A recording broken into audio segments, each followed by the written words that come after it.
Well, let's now bring you more updates on that terrorist attack on the Abuja-Kaduna rail line.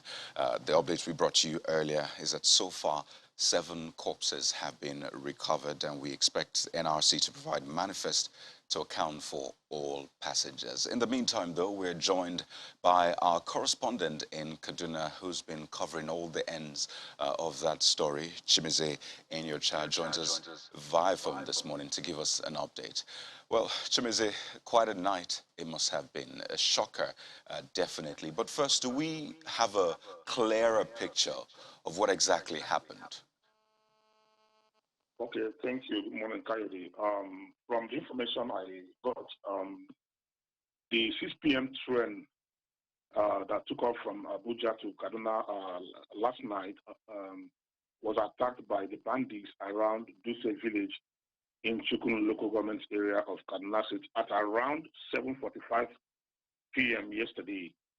The scene of the incident is just few kilometers away to the Riverside train station, which is the last transit point where the whole passengers are supposed to disembark and make their way to their homes.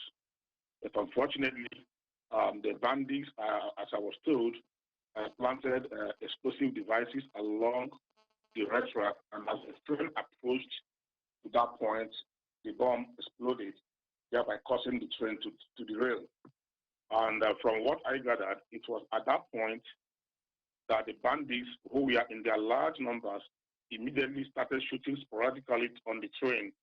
And of course, many of the passengers became afraid, and at that point, the train was demobilized. What we learned, there are conflicting stories about that the train was actually bombed, but what I gathered was that the red track was the one that was actually bombed, that actually forced the train to derail. And immediately after that, the hoodlums started shooting sporadically on the train. It was at that point that I was told that some policemen, mobile policemen rather, who were attached to the train, engaged the bandits in a gun duel. But the policemen were also tactical not to exhaust their ammunition, because the bandits seem to have come well prepared and with enough ammunition to engage the security operatives attached to the train.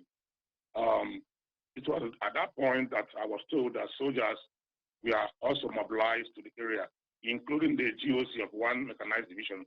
I was told that he was also there throughout the night to engage the bandits and to ensure that the passengers are protected.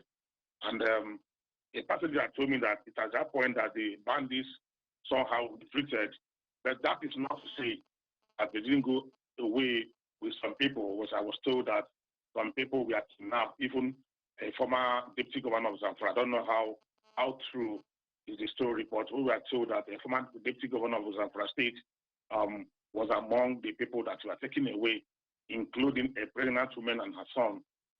They were all taken away by the bandits before the arrival of the soldiers.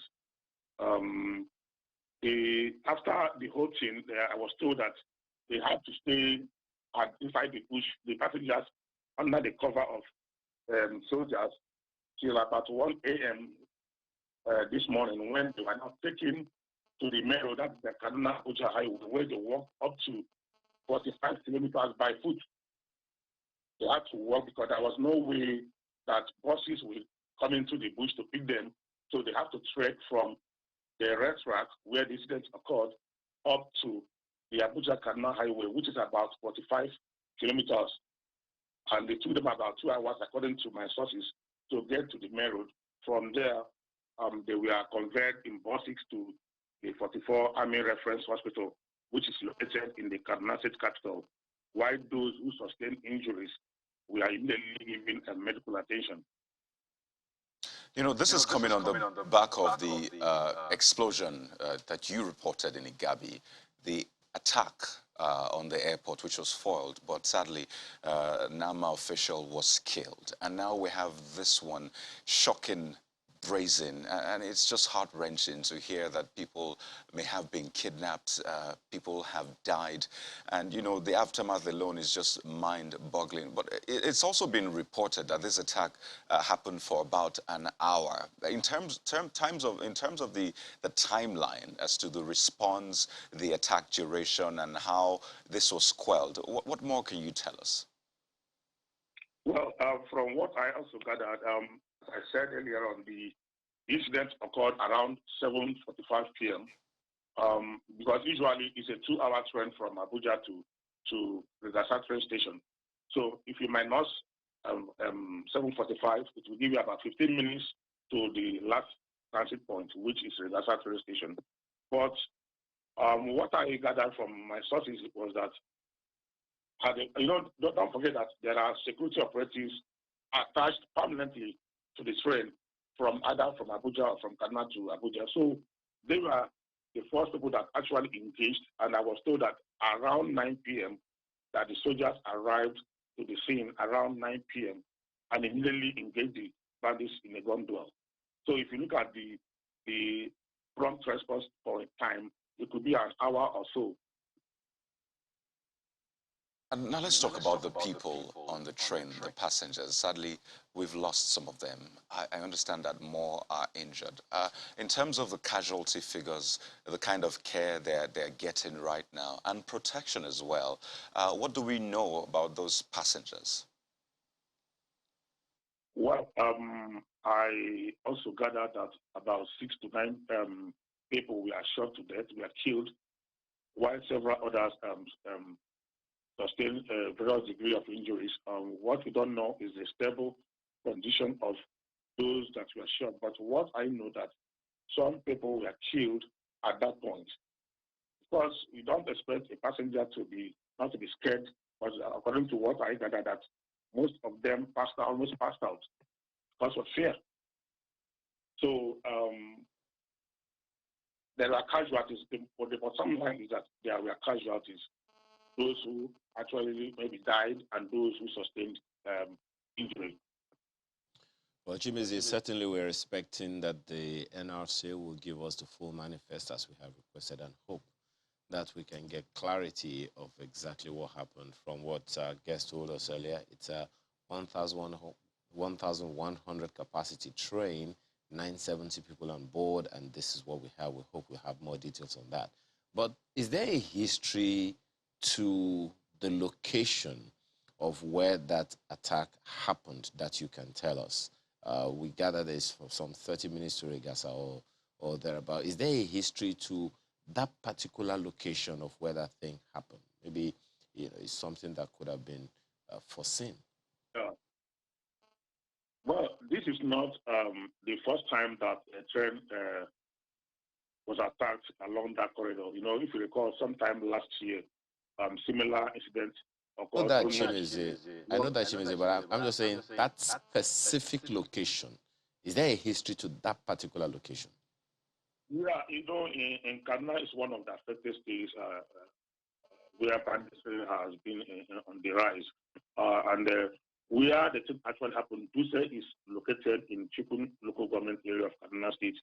And Chikun is one of the hotbeds of banditry in the state. So, and Chikun and Igabi, they also share common boundary. And these two local councils are highly affected by banditry. So there is a history of banditry attack on that as is in the state.